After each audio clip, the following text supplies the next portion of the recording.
So I'll start over again. Basically, yeah, I'm here to give you a presentation on how to approach and engage with internal recruiters. I've put a caveat here of maybe, because this is just based on my experience, my personal experience. It's not obviously a be all and end all and going to be a guaranteed thing. So I thought a good place to start would be to go through and kind of let you know what does an internal rec do or what does a TA do. Okay, this is not an extensive list. However, it gives a good overview of kind of the basics of what I do and how everything feeds into each other.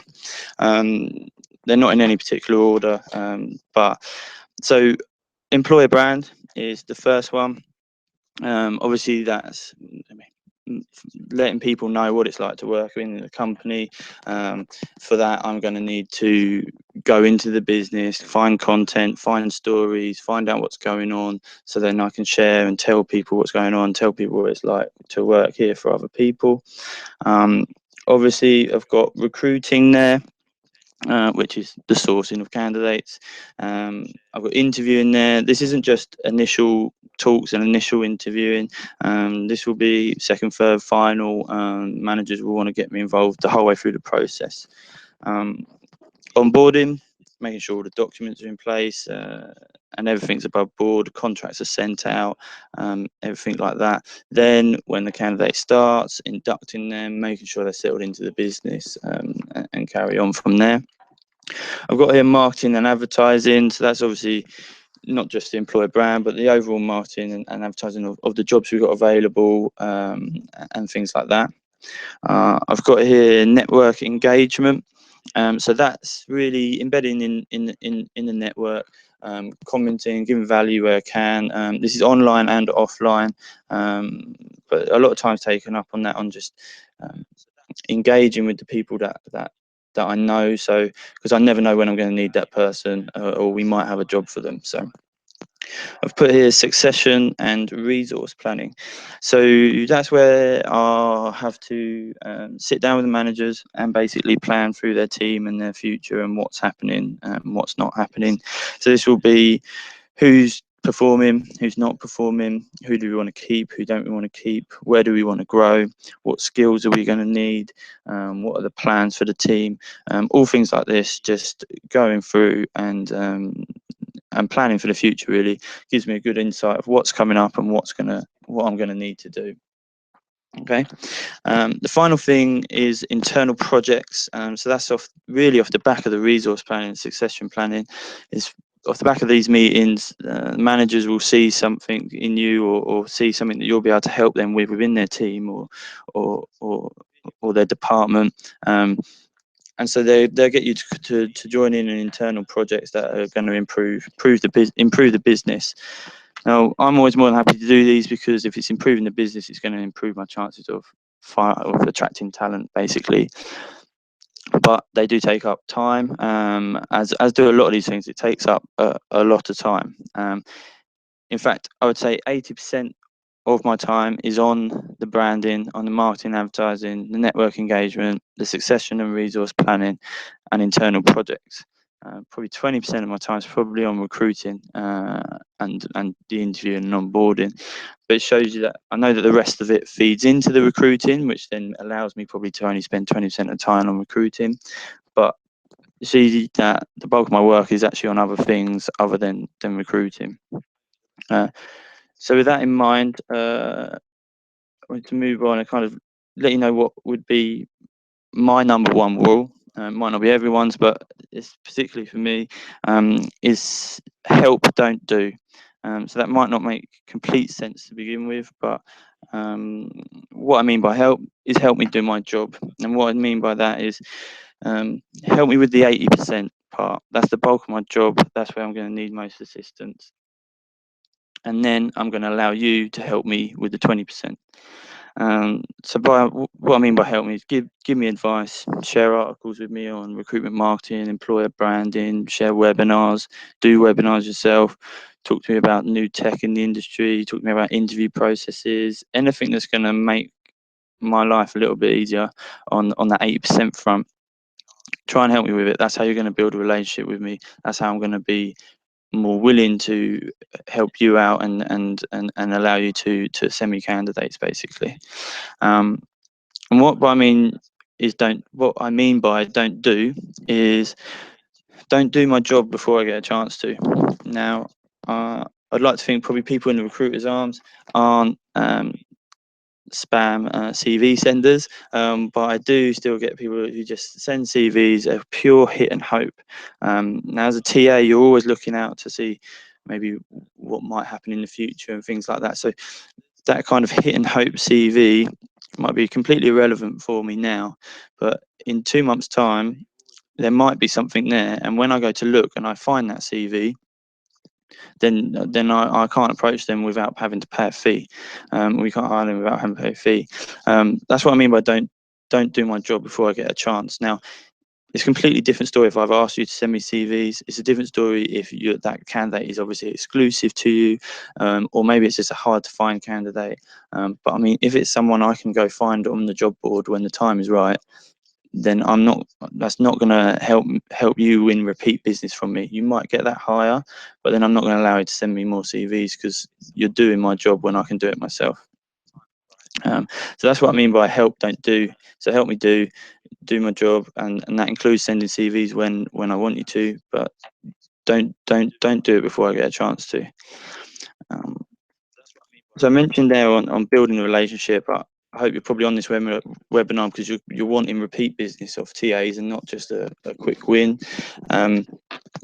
So obviously a big part of that is building a relationship. It's probably important in any new business, but with TAs, I think it's really probably even more important because you need to have them on side, because if they're going out to use you, then they're kind of dare I say it, haven't done their job or need that extra help. So they need someone they can rely on and they know. So the first thing I would say in building a relationship is find out about the TA before even approaching them. And what I mean by this is recruitment's a very ancestral industry. Everyone knows everyone, really. If you don't know the TA yourself, you might know someone that they used to work with or something like that. So find out about them, and this is for your benefit more than anything, because you might know someone that used to work with the TA. You then speak to that person and find out that they were a lazy recruiter.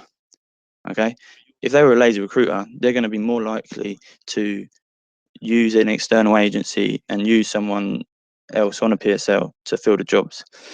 If you find out that they weren't a lazy recruiter and they loved sourcing, they loved recruiting people, then maybe they're probably going to be much less likely to use someone because they're going to love doing the recruitment themselves. So I would probably just find out. It should be easy enough in this industry to find out or try and get some sort of reference of someone you know who's maybe worked with them in the past. So regular non-pressure contact, what I mean is that it's build up a relationship. Don't just push for jobs all the time.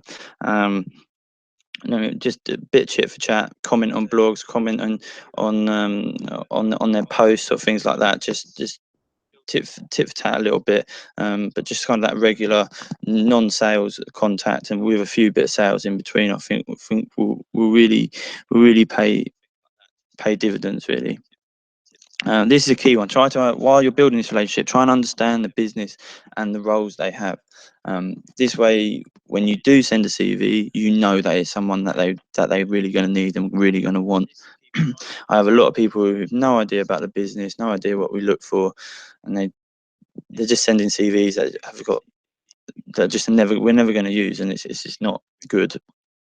So really, when you're doing this, really try and understand the business and the roles. I think that goes for anything really. Again, the help me part. Okay, help me with things. I know it seems counterintuitive, but if you look at it realistically, a company who's invested in internal recruiter or TA, they're only going to use external when they need to, when they have to. So why not help them with their be better at their bread and butter roles, so you can be there to help them um, with the times when they really do need they need that help. Okay, I've got here play the long game. I think this is key. You're going to need to play the long game. It's probably the chances of just calling up and then them having a role that they really need you to work on, it isn't going to happen. But if you know what's coming up and long game, you've got that relationship, when there is that need to go external, they're gonna come to you. Okay, they're not gonna go to the person who, I mean, called up once or twice uh, uh, and just ask for jobs. I'm gonna go for the guy who calls me every month to see how everything's going, basically. um, so we've got here give value. Obviously, any relationship building or pretty much anything, it's always best to give value. Okay, but also I think what would be really key for you guys is make sure you assess the value that you're getting back. Okay, you really need to be aware of if what you're putting in, because it needs to be a long game, if what you're putting in is going to be a return.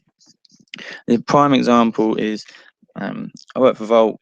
We're a recruitment business, but we have finance roles within the company. Now those finance roles are absolutely minimal, but I get people who try and win business and try and recruit for my finance. We probably get about 6 roles a year. Okay, and I can always fill them. So in realistic terms, the best that these finance recruiters are going to get is maybe 1, possibly 2 jobs a year out of it. And if you're playing a long game and really going for it for 1, 2 jobs inconsistently, is it really worth the time? It's probably better spending that time on someone who's going to give you 10 to 15 jobs a year. Now, you might obviously just want those 1, 2 jobs, which is fine, but I would probably just assess that to make sure that, I mean, it's going to be worth your time and you're going to get the roles that you kind of want out of it. I've got here, I've spaced it a little bit further because this isn't something that's been done to me or I've done myself, but it's something that has worked within our business. And actually, a current client of ours was one this way, and it's free CVs. And I'm not saying that so that TAs get free CVs or anything like this. It's just something that I saw that worked, so I thought it'd be worth sharing. And basically, is where obviously while you're playing the long game, you're building that relationship. Is you knock in a free CV for some non-core role that you see they've got available. Okay, so I'm not talking about your .NET or your 300k billers or anything like that. Just this is, everyone gets it. Sometimes when you're searching, some random admin CV comes up. If they've got an admin role and they're in the right location, share that CV, say, oh, this popped up in my search, might be worth you calling them. You don't even have to qualify that candidate. You just say, might be worth you calling them. The likelihood of them getting hired is pretty minimal.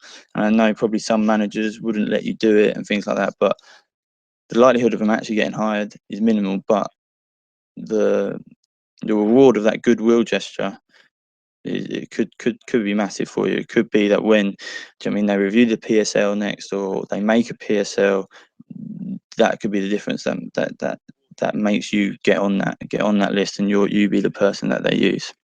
Again, that's just something that's worked within our business. It might not be everyone's cup of tea, but I thought I'd share it.